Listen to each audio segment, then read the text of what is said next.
Alright everyone, I'm Chris. I'm Sid, we're from Heaven's Basement. If you're liking it now, you're in a nothing.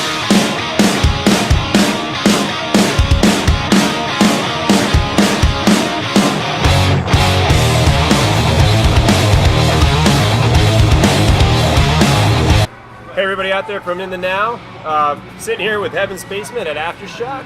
Just going to catch up with the guys, just coming off a busy part of the tour it seems to be. You guys were just coming in from where? Was it? We've been here for like a couple of weeks. Okay. We did some stuff in Seattle, Okay. painting the grass. Oh, We did yeah. a Riverfest in Cincinnati, which is cool. I gotcha.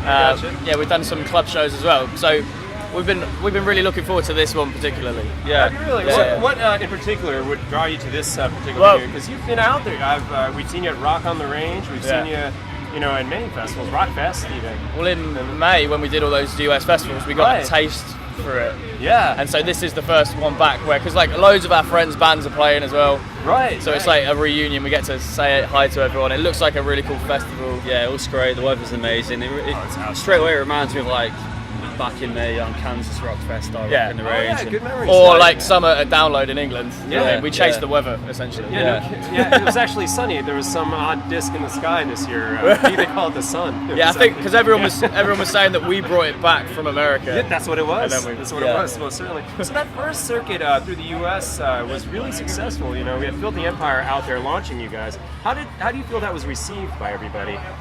Amazing. It's still going strong as well. You know, there's been a lot of like feedback over the last few months since we was here in May to come back and do like a full tour, and we're over here now until November 13th, like touring all over the States, all over Canada. So And you can feel it. It's kind of crazy. It's like we've heard ourselves on the radio pretty much like every day in different cities, and like people have started to recognise us, which is weird for us because we're like a tiny English band abroad. But like we were Yeah, like the in son of the Chicago airport, airport, different like, and there was like Weren't there four guys like the Beatles or something? Four regular lads. Yeah, it and was, some they small- they we did was at, something. we was at Houston Airport the other night at like No, 4 no, no. a.m. and there was a guy in the queue. We was all like half asleep at 5 a.m. in the queue for the airport, and some guy came behind us like, I was just listening to you guys on the radio on the car 2 minutes ago. But like we was in Chicago, and like we're, you know, when you're unloading stuff, and the police come over, and you're like, oh, they're gonna give us a hard time, and he's like, can I do anything for you? And we're like, no, we're just loading. And he was like, no, seriously, I'll park you. What do you need to do? You're Heaven's Basement, right? Fire. And I was like, what? He's like, here's my card. If you ever need any help, give us a shout. And we're like, So there you have it. That's In how you with know the you made it. Chicago- That is the true Yeah, test. yeah. of When making your it. fan base is Exactly. mainly police. It's not the copy. It's not the copy sold, but anyway. So you know, Filthy Empire has come out on Red Bull Records. How's it working with them? Great, yeah. Is it really? At the end of the day, I mean, we're just out here on the ground doing our thing, touring everywhere, Right, all the right. time. So that's all we really, you know, focus and care about. And the label's doing a good job and stuff like that. But all you can ever do as a band is focus on what we do: is go on a stage, writing music, which doing is our kind of thing. one of the main reasons that we went with Rebel Records, because they were as much up for us touring as we are. Yeah, they like us as a live band. That's why they signed us. So That's we're like, excellent. That's excellent. Go for it, guys. When you were, you know, producing, I guess I should say, you know, Filthy Empire, did you find like there were certain tracks, certain things you have still like almost unfinished material that you would want to put forward to another album, or would you say Filthy Empire is in its own time and place now already? You mean loads of things within use? Right, yeah. Yeah, I Perhaps mean, so that fans may have an idea of what might be down the road. there's probably not stuff that fans have heard as such, but we've got so many ideas, like either left over or ideas that we just never got a chance to finish. Right, Because there was so much material. Like, it was such a productive few weeks when we was doing the album that, you know, it was a case of just getting songs done and banging them out. But there's plenty of stuff that we can In my go and mind, delve into. it looks like a messy kitchen after you've made like a meal, Yeah. and there's loads of just stuff left over. There's not really quite anything. Like Yeah. loads of ingredients like chopped up, and it's like those are like little bits of ideas that we've yet to put into the. What can I make of this? Yeah, you so know? we'll go back and look at all those scraps and. But that brings at least to an interesting question. Who works the arrangement? Did you all have a piece in the arrangement on? Yeah, I mean, we Filthy tend to Empire? start with the music Yeah. and get it to the point where we can jam it and it feels really good.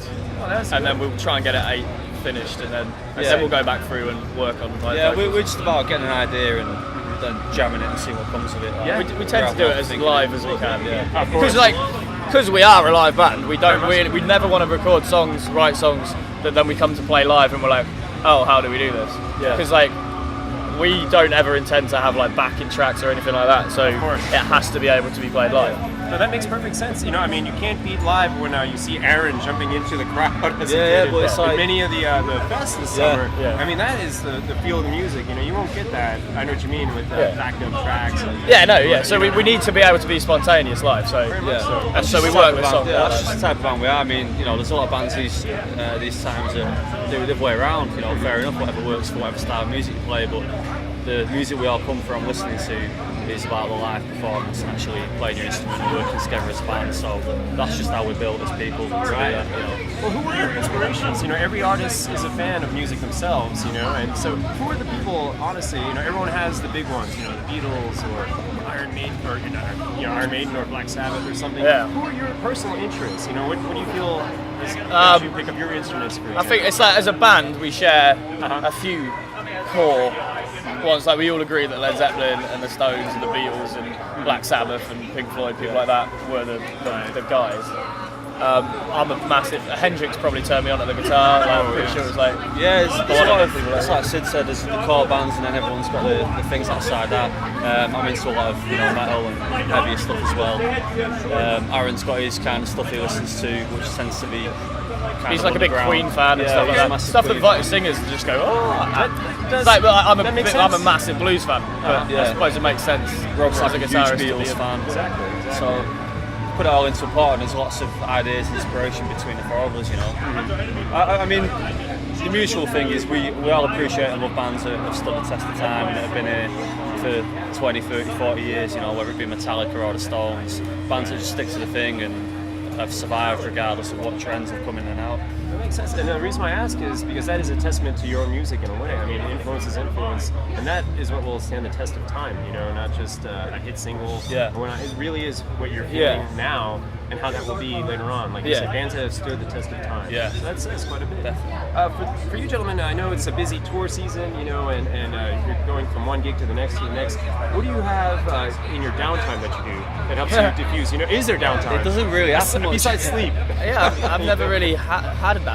So, but this is, ever since we started the band, this was all we ever wanted to do. So, what would I want to do with my spare time other than play music or go to a show? So, perhaps other hobbies. Yeah, I'd probably go and see another band play if I have a day off. Yeah, I can't really remember the last day off we had, because it's usually like a day off is usually a travel day or something for us now. So, you know, I try if we're traveling, then I always try and take in where we are, like go out and see it. Oh yeah. You know, get sussed out and because we just had a couple of.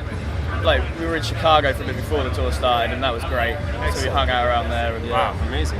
So you're able to see the sights at least. Travel. So far, this has probably been the most we've ever seen on any tour, because we've had like 3 days of travel. Yeah, well, that's awesome. No, I'm glad that you get to fit that in. You know, as you say though, even though it's a travel day, but you do have some. Yeah, we'll make sure we stop and go and check something out. Yeah, if we're in a city for the first time, we're going to be as excited as anyone to go and see. And the good thing is, like, with the amount we're touring, we make friends all over the world. So. Of course. No matter what city we're in, there's normally someone we can hit up and be like, what's going on tonight? I would not doubt that whatsoever. So that works really well. Yeah. Well, that is excellent. Well, gentlemen, that's all I really had. Thanks for catching up with us for a brief bit today. Anytime. Well, awesome. Yeah. So we got Heaven's Basement and Aftershock within the now. See ya.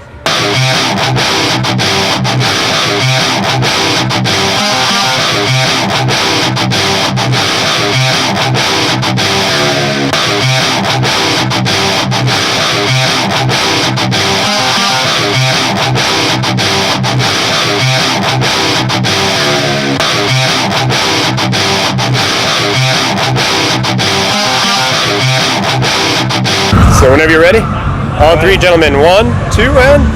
Alright everyone, I'm Chris. I'm Sid, we're from Heaven's Basement. If you're letting me now, you're letting me look in. Alright, one more time.